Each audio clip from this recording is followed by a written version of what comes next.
বিসমিল্লাহির রহমানির রহিম। আসসালামু আলাইকুম। আজকের ভিডিওতে থাকছে সাধারণ জ্ঞান থেকে কয়েকটি গুরুত্বপূর্ণ এমসিকিউ। আপনারা পুরো আয়োজনটির মন দিয়ে দেখতে থাকুন। বাংলাদেশের মুক্তিযুদ্ধের পটভূমিকায় নির্মিত ধীরে বাহে মেঘনা চলচ্চিত্রের নির্মাতাকে? চলচ্চিত্রের নির্মাতা হলেন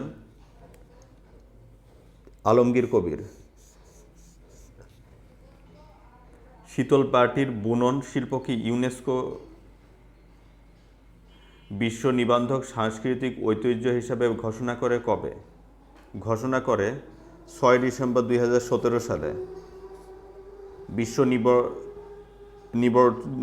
নিবস্তু সাংস্কৃতিক ঐতিহ্য রূপে ঘোষণা করেছিল।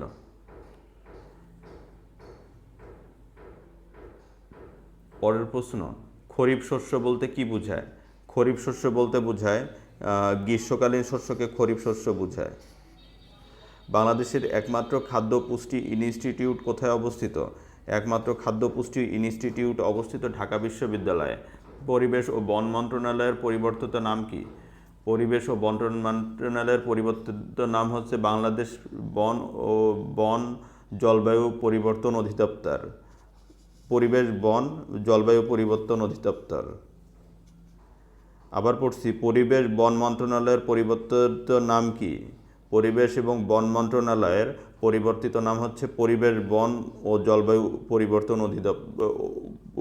পরিবর্তন মন্ত্রণালয়। বাংলাদেশের প্রথম আদমশুমারি অনুষ্ঠিত হয় কবে? অনুষ্ঠিত হয় 1974 সালে। রাখাইন উপজাতিরা কোথায় বসবাস করে? রাখাইন উপজাতিরা বসবাস করে হচ্ছে পটুয়াখালী জেলায়।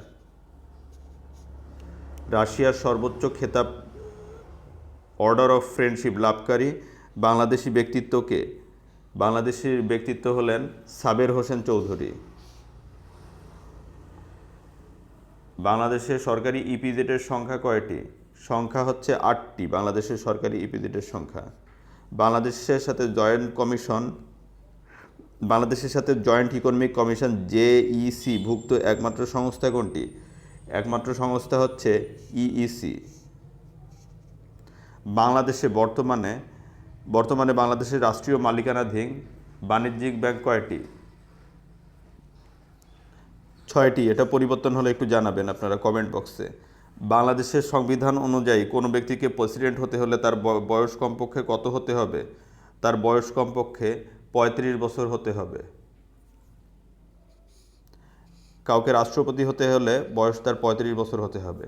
ধন্যবাদ ভিউয়ার্স, আজকের ভিডিও এ পর্যন্তই। সবাই ভালো থাকবেন, সুস্থ থাকবেন।